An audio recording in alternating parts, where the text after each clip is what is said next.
Hi, I'm Joanne from the Full Spectrum Centre Limited, an award-winning wellness and vocational training centre, and you're listening to the Full Spectrum Wellness Podcast. This show is all about physical, mental, emotional and spiritual wellness, and it's for people who are looking to improve their overall health and well-being. Each week, I'll share with you all the positive takeaways, tools, techniques and tips that I've gathered in both my personal and professional wellness journey that will help you to look, feel and be well. With a dose of motivation and meditation to keep you going, I'll be joined by a few friends who will be sharing their insights along the way too.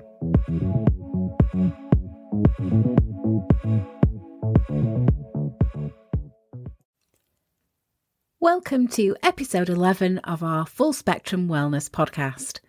I'm so happy and excited to be back here with you for our 11th episode. And this week's episode is very special to me because I get to chat to a wonderful friend and fellow female entrepreneur, Ria Meera Munshi. Ria has been on an incredible journey and it's been my honour to be part of that journey and watch her blossom and grow into her true potential. She is a multi-award-winning, talented dancer, celebrity choreographer, model, actor, presenter, playwright, director, speaker and businesswoman who has successfully made her mark in the cultural industry, including a Bollywood Guinness World Record. Today, she shares a little about this journey and the lessons she's learned to inspire you to live a healthier, happier and more balanced lifestyle. So welcome, Ria Meera Munshi, my friend, my fellow entrepreneur and owner of the award-winning Riri's Dance Academy. Welcome to our Full Spectrum Wellness Podcast. Thank you so much and thank you for having me. I am absolutely hyped for this. I'm so excited. Not as excited as me. I'm so honoured that you said yes and found the time in your busy diary to come and talk to us. So welcome. Thank you so much. I'm going to throw you straight in. I'm going to ask you what wellness means to you. So that's such a deep question, isn't it? Mm-hmm. It's such a deep question. So for me, wellness means doing a positive activity that makes me feel happy. And that could be anything, whether that's reading a book or going for a walk or even working. For me, wellness means being productive with my work and my life, my career, my fitness, my health. That's what wellness means to me. And you know, Jo, I am a workaholic. Mm-hmm. That's why we gel so much, because so am I. I know. Honestly, I think if I'm not working, as mad as it sounds, I genuinely feel like my wellness isn't the same. It's not on the same level. I do feel a little bit more down. Mm-hmm. As odd as that sounds, I'm just not on the same vibe. But at the same time, in the same breath, when I've got so much work on, I'm like, okay, I need time out. I need time out. It's just finding that precious word, balance. Balance. Mm-hmm. Absolutely. So I'm guessing that what you're passionate about in life is your work. Oh my gosh, absolutely. Tell us about your work. Tell us about your passion. Do you know what? I'm just so devoted to the arts and cultural sector and making a change for South Asian representation when it comes to the different multi-hyphenate career strands that I've got. So whether that's running Riri's Dance Academy, which is also a theatre company too, and producing theatre that is accessible for everybody, but it is Indian inspired, you know, taking it back to my roots, but including lots of new fascinating technologies. As you know, I know you've come to see some of our work before, but, you know, including 3D video mapping projection technology, or, you know, last year during Sue and Sita, we had puppetry and shadow theatre, or whether that's me acting or presenting. I'm so in love with my work. And I think for a normal person who isn't so passionate about their work, they may just think I'm absolutely bonkers. Mhm.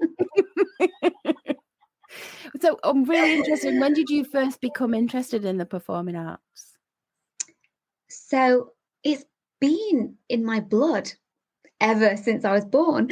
My mum put me into Bharatanatyam, Indian classical dance classes when I was 5 years old. Wow. But as you know, my dad used to be a Bollywood film director. So I honestly believe it's just always been in my blood. I've just always had this absolute passion and dedication to wanting to be on stage and wanting to be on camera or present some. It's just been this urge of mine ever since I've been little. So yeah, a very young age, Joe, very young. Did you ever go on set with him on the Bollywood movies? I didn't actually, but I know when there was a Bollywood film filming here in the UK, I think it was Scotland, and I was so little. I must have been about 5 or 6. And my parents took me on set. And I Wow. actually remember seeing the actors. There was a girl and a guy, and the girl had sunglasses on, and she was kind of stood up in the car. It was like an open top car, it was beautiful. And that was my first experience of being on set and seeing the lights, the camera, the action in action. And it was amazing. And even at that time, I was questioning things.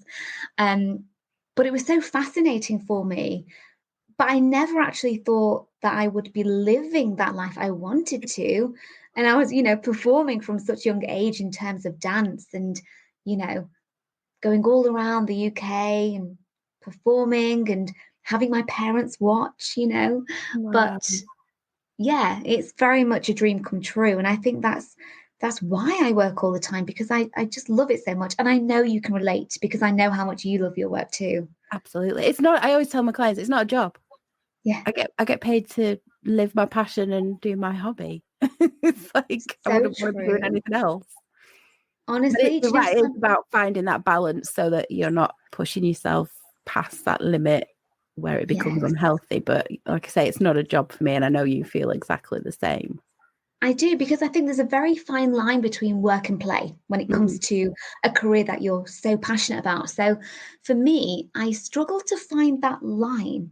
And I'm always just erasing that line because this is so much fun. So I'm just going to carry on working and working because this isn't work. Yeah. And then sometimes I reach that level of, okay, this is now becoming a little bit stressful and it is becoming like work. What can I do to reverse this? Yeah. But Sunday night, Joe, I was so excited for this week. I couldn't sleep. I was that excited for my work this week. I mean, So you started off with the Bollywood dancing, and obviously you then formed Riri's Dance Academy, which I was so lucky to have been there from the beginning. We had so much fun being involved in that. I loved watching you grow and blossom. And you actually won a Guinness World Record. So tell us about that. I did, but I've got to say, before we talk about the Bollywood Guinness World Record, I must say thank you to you, because Riri's Dance Academy has been open for almost 12 years. Is it 12 years? It is. I feel 12 really years. old now. Me too. When you founded that academy. But you know what, Joe? You were probably one of my biggest supporters, even at that time. I mean, you helped me with so much. And I remember 12 years ago, we spent a lot of time together. So you really inspired me and helped me with Riri's Dance Academy. But I remember the times we were spending together. I would watch you work, and I knew from then that you had your fingers in so many different pies. And actually, that's just how my life has turned out. And I always see you as my inspiration for that, a multi-hyphenate female in business. Like, wow, in a sector that is not conventional. They are difficult sectors and industries. Yeah. So I must say thank you to you, because you helped me so much to establish the academy and to support me. You encouraged me, you gave me confidence. And at that time, I don't know if you remember, I wasn't exactly, I don't know how to say this. I wasn't confident in myself. that I could do it, and as well as teaching myself certain aspects of business. Of course, you helped me, as did my dad, and you are, two of the main people who helped me with business at that time. So thank you. Oh, you're welcome.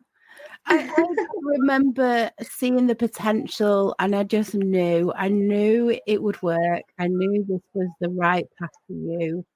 And I don't know whether you remember, we took a photograph of you when you were performing in a really tiny venue. And when we looked at the photos later on, there was an angel in the photograph. Yes, amazing. I'm sure I'm wearing that black and gold outfit and there's angel wings behind me. We need to find that photo. We need to find it. Find that photo. It was so awe-inspiring. And just your performance was, I knew you were destined for big things, which brings me back to the Guinness World Record. Tell us how you came to do that and gain it. So literally, I opened up the academy. I think it was it March or April 2011? And then I was approached to break the Bollywood Guinness World Record in Manchester at Platfields Park, to co-present it live on stage, to choreograph the routine, to have my dancers on stage with me and teach, a field full of non-dancers.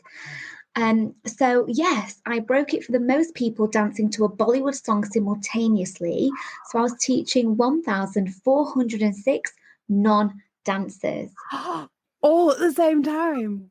All at the same time. And we were really lucky because the event was sponsored by Rubicon. And they donated £5 to charity for every person who participated. So it was a lovely, charity dance. Wow. Thing to be part of. And yeah, I think it got taken from me literally that year in India, which of course they've got, unlimited space and people. So I'm going to fight for it, Jo. I'm going to get it back. Let's do more. So what is the current record? I've not even checked, to be honest. I should really look into it. Let's find out, and let's just aim to get Manchester together, Bollywood. And then, of course, you were projected on the side of Debenhams. I was. Which was amazing. Were you there? You were there, weren't you, for that? You're watching that live. Yeah. So that was through 3D video mapping projection technology, actually in 2014. And, we loved that concept of technology so much, Indian dance and 3D technology coming together is such a beautiful form of innovation, that we brought this technology forward into our first theatre tour called Thunderstruck. It was great. It was so much fun. Oh, that should be touring all over the world. It's just an amazing production. Oh, it was fun, and it was our first one. So for me personally, it's a big learning experience, and I think that's the same with me every day. I'm learning so much about so many different aspects of life, of people that I connect with, of myself, and that's a really beautiful thing that I'm slowly understanding and being mindful of. But it's difficult to be mindful all the time, isn't it? But I do try to take a minute to be grateful and remember all of these beautiful projects that I've been so lucky to be part of. Absolutely. You've done so much. And so, of course, then the dancing progressed. You then moved into acting, and you sort of, as you said, multi-level, multi-talented. So how did that transition happen from the dance to acting? So my degree is in performing arts from Salford University. And so I've always done acting. I've always had an agent to assist me get those auditions and castings. But as you know, acting is such a competitive industry. And I've actually limited myself because I'm not passionate about acting in theatre. I like to now write for theatre, direct for theatre, and produce theatre. But I'm not passionate about acting on stage. I'll dance and dance and dance. So television is more my thing when it comes to acting. And, that is a career strand of mine where I just had to keep trying. And there's so much rejection. Well, I was going to ask you, how do you deal with that rejection? I think it used to affect me quite a lot when I was younger. And I think with maturity and with more days passing and learning more about yourself and going through certain experiences, you naturally just become a little bit tougher. And, there are, of course, certain film and TV auditions that come through. You're like, oh my God, I want this. I really, really want this. And you are a little bit disheartened if it doesn't happen. Yeah. But I try to not let it get to my heart too much. I think back in the day, it would really affect me and it would knock my confidence. Mm-hmm. But now I try to be my biggest cheerleader. And that is also one of the most challenging things to do on a day-to-day basis when you're not feeling well or you've got that ever-growing list of things to do. Mm-hmm. And I tell myself, you're Superwoman, you can do it. And then I realize after working 18 hours, I'm not a robot. But the acting is something which I massively enjoy. And I just kind of go with the flow with it, Yeah. If an audition happens, if I get one through, great, I'll do my best. I'll go above and beyond to do what I can to get that role.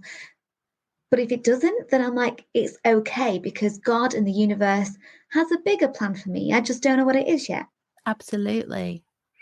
I have quite a few clients that are in the acting, in the performing arts industry, and all of the actors tell me that when they are open-minded like that and they are spiritual in their beliefs and they believe in the law of attraction, they talk about the fact that if they don't get a particular part, it's because had they got that part, another one came along and they wouldn't have been able to do it because they would have been contracted to that job. So they very much see it as a one door closing, but that's because another one is going to open. And that's exactly what you've just described. Absolutely. And, not just in terms of acting or opportunities, but in terms of basic things, day-to-day things like travel. For example, yesterday I was in Trafford filming for a presenting job. And my dad said to me, oh, how was the motorway? I'm not good with roads, so I'm not going to even try and remember what M60 or M67. I have no idea. But my dad was like, how was the motorway? I was like, no, actually, the sat-nav took me through the Bank Union Way, not the motorway. And I was like, I was really happy with that. And then he said something to me along the lines of either the motorway was closed or someone had an accident. There were lots of delays.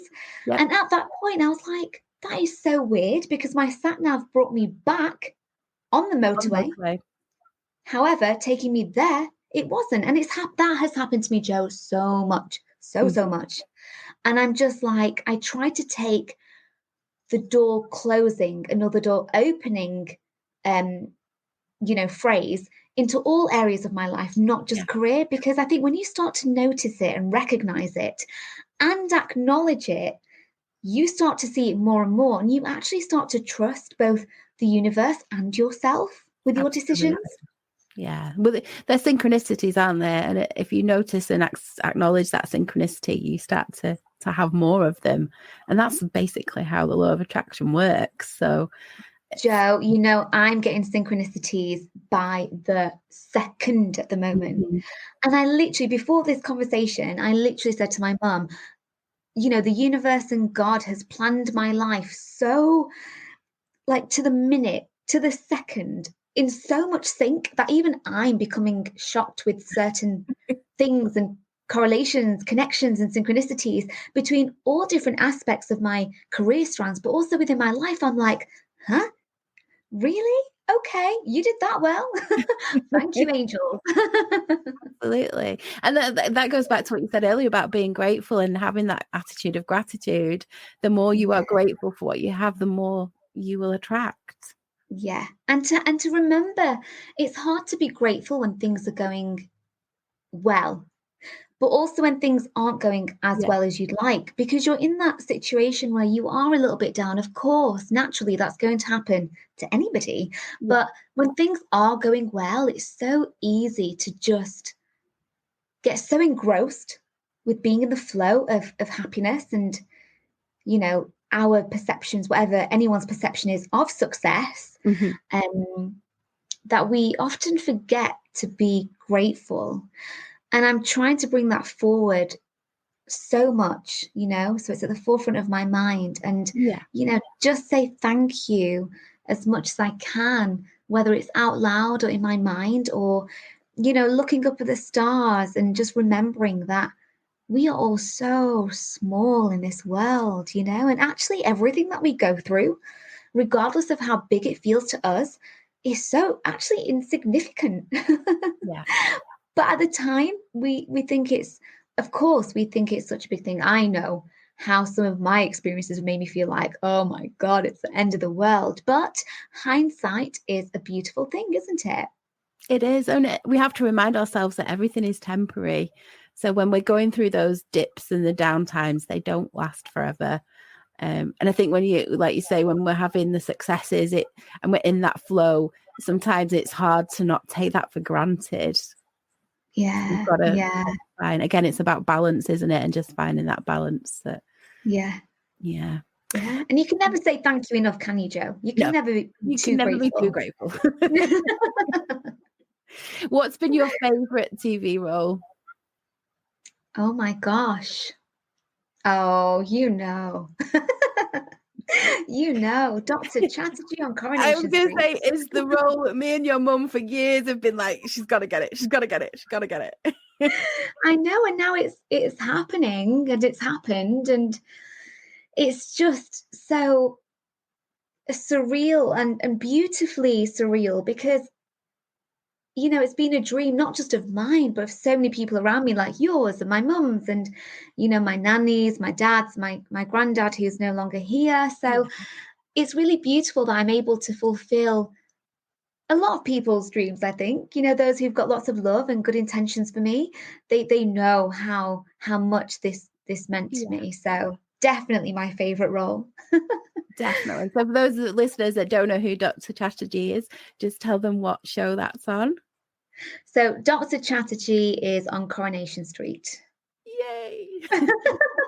I can see Jo smiling there. I watched that episode. I was so proud of you. It's just, I know that's been your dream. And like I said, it's been all your family. And I feel like part of your family. It was something that we've wanted for you for so long. And to see you on that screen was just amazing. So well done you. And let's hope we see her again very soon. Hopefully. But Jo, when it comes to dreams change, don't they? As we go on through life, we achieve something, and then another dream accidentally pops up, and then we fulfill one that we didn't even know we had on the list. So what's your next dream then? You've achieved that dream of getting a part on Corrie. So what's the next dream? The next dream would... Okay, I've got a few. How long do we have? So the next dream would be, firstly, to be a presenter for a mainstream TV channel. Secondly, to be a children's TV presenter. And thirdly, Netflix or Disney Plus. I'm open to any online streaming. Doing what?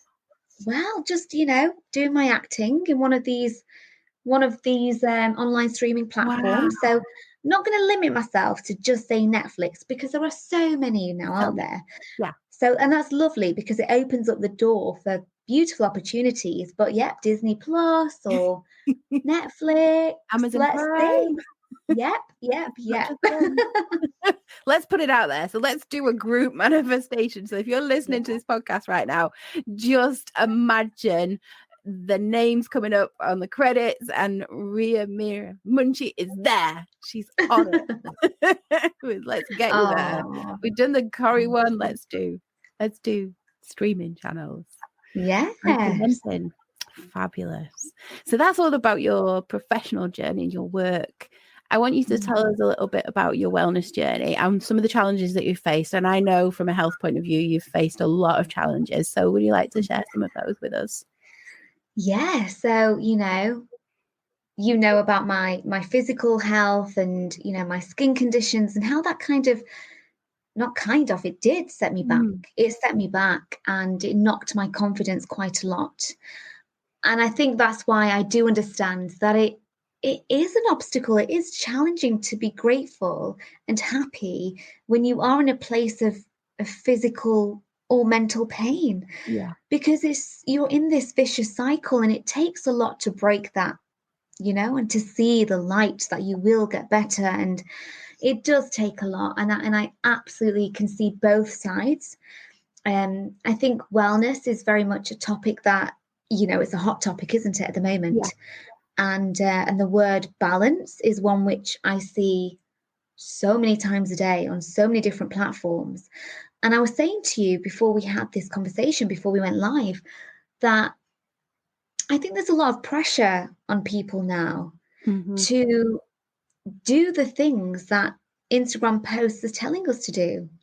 You will be successful if you wake up at 5 a.m. and if you drink X amount of water and if you read 10 books a week. And I tried to do that. I tried to follow that, so-called formula. Yeah. And for me, it made me more stressed out, on a different pool. And it was one of more pressure and stress. So I had to quickly swim out of that and realize that a set formula doesn't necessarily work for everyone. And you know what? That's okay. Yeah. That's okay. It took me a long time to accept that that's okay, because I thought, hold on, if it's worked for all of these successful people, the top 10 successful billionaires in the world, obviously it's going to work for me. However, I had to take a step back and say, my circumstances are so different to theirs, Maybe I didn't sleep well that night, or I was on set for 12 hours the night before, or I was rehearsing for a theatre production for 18 hours. Everyone's circumstances and lifestyles are different.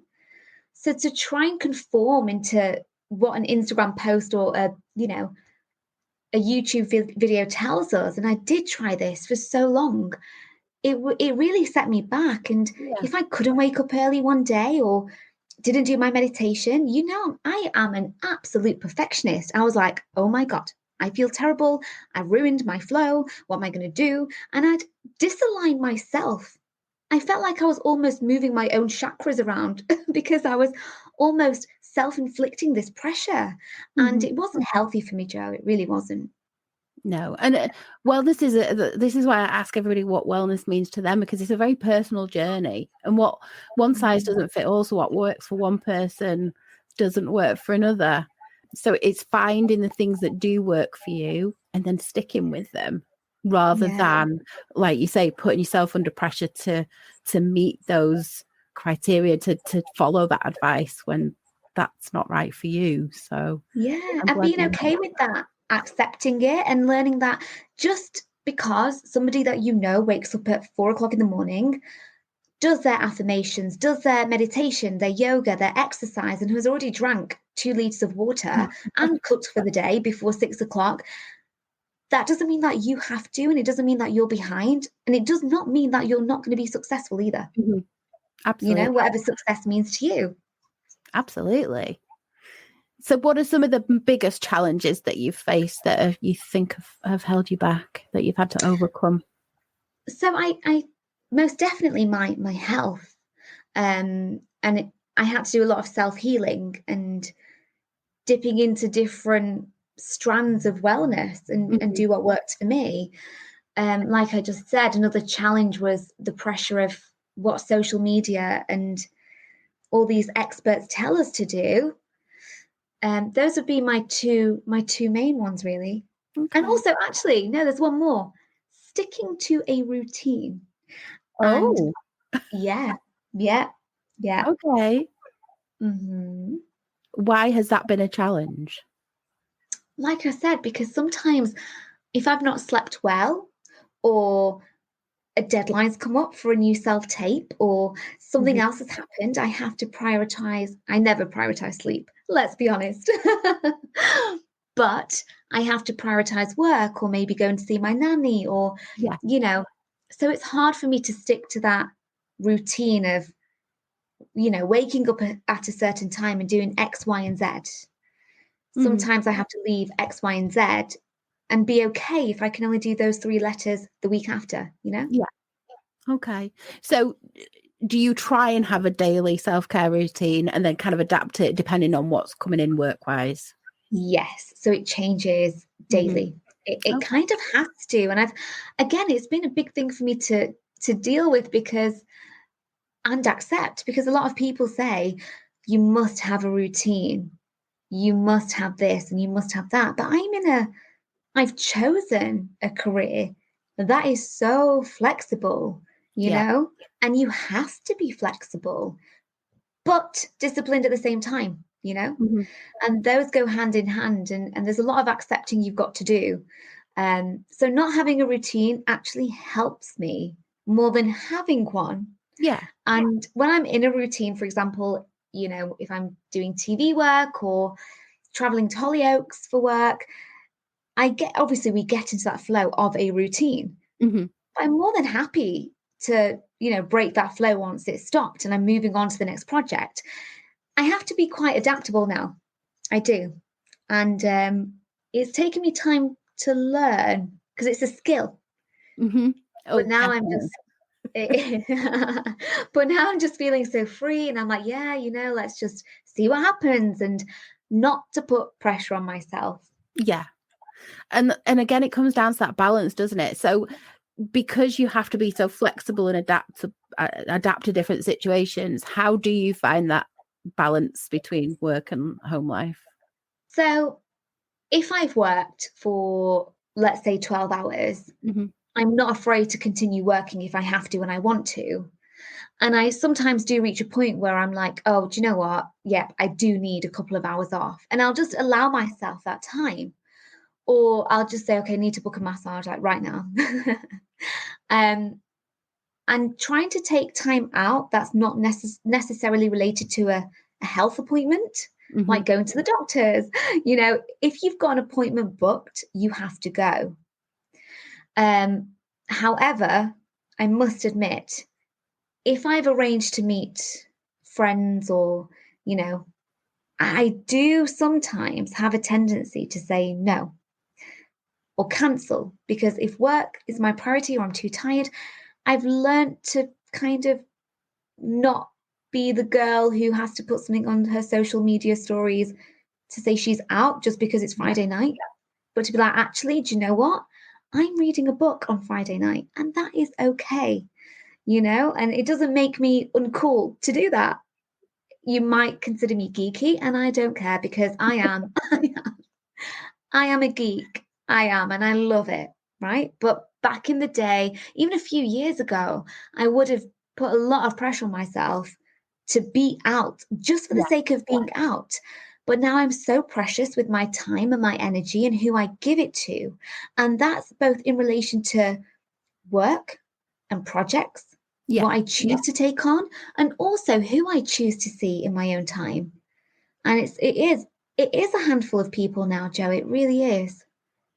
Yeah. And if we go back to what you said about trying to follow the advice that you see on these Instagram posts, a lot of the advice we give you about self-care is spending time with friends and having that. We're social creatures, so having engagement with other humans is important to our health, but it's doing it at the right time for the right reasons, and not feeling under pressure to say yes and agreeing to go and meet them if that's really not what is in your best interest at that moment in time. Yeah, it is. And I think I've learned so much about myself. I've become more of a home girl on a day-to-day basis. I'm almost like a little hermit sometimes. And I'm okay with that, because I know when I do go out, it is for an award ceremony, or it's someone that I really want to see. Yeah. Rather than trying to just maintain those relationships and friendships, which aren't really the same back, because I do try and keep in touch with people. You know, I do. But it's less and less now. It is because of work, because of lifestyle, but also because it has to be the same back. And I've learned to value myself and my time a lot more. And as a result of that, other people are kind of valuing my time more. And we have to respect ourselves and our time, because we don't have that much energy every day, do we? We only have X amount, so we have to spend it so wisely, so wisely. And also, life is very short in relative terms, so we don't want to waste a moment doing something that's not good for us, or we don't really want to do. Just to make other people happy. It's people pleasing, isn't it? We have to respect, as you say, we have to respect others, but we have to respect ourselves ultimately. Yeah, absolutely. Yeah. I want to ask you, of all of these challenges that you've faced in your life, what do you think are the most important lessons that you've learned? To trust myself. To trust myself and to trust the universe, to trust God and the angels. But the biggest one has to be trusting my intuition. It has never let me down. And, if I don't trust it, go against it, the consequences aren't great, And I've seen that on so many different situations. I've had so many experiences of that. So now just that faith in everything, including myself and my abilities and God and the universe. But the biggest thing, my heart. If it doesn't feel right, it's not right. Exactly. And your heart will never lie to you. Never. Oh, I love that lesson. It's taken a long time to learn it. Yeah. It's a hard lesson to learn, isn't it? It really is. And sometimes it doesn't mean that I do go against my gut feelings sometimes, even now. And then I'm taught a lesson which really brings me back to myself and my inner self and my inner child. And she's like, hello, I told you that was a no. And I'm like, okay, calm down. I know. I won't do it again. Yeah, we say that and then we do ignore it again. We do. And finally, before we wrap up, what advice would you give to someone who wants to live a healthier, happier, and more balanced life? Just do what is right for your soul and your heart. And that can change by the minute. That can change by the day. And that's okay.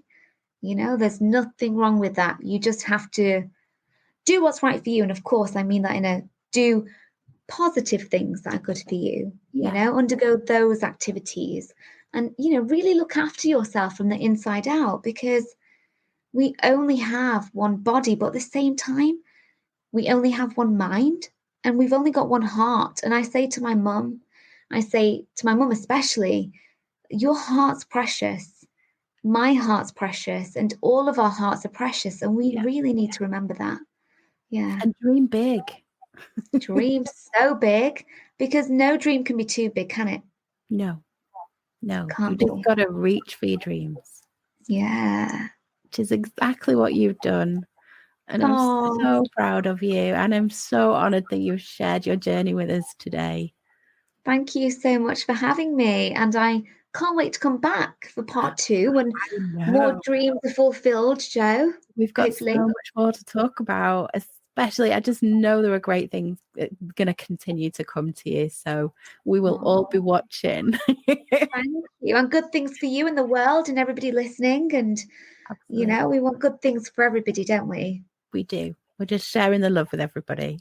We are. Oh.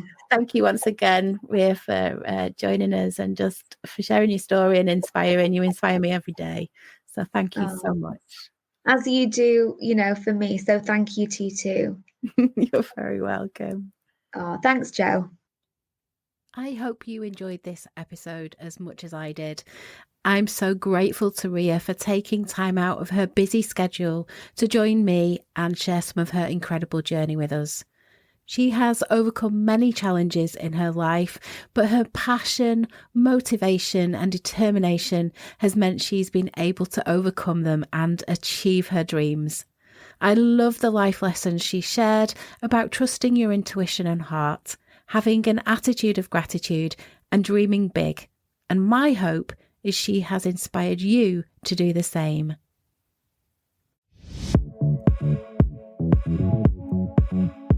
Thanks for listening to this week's episode. I hope you found the discussion and the tips covered really helpful. Don't forget to subscribe, and if you enjoyed this episode, please do leave a rating and a review and share it with your friends and family. Pop along to our website at thefullspectrumcentrelimited.com and join our self-care and wellness newsletter club. You'll receive our free 55-page printable self-care guide and workbook.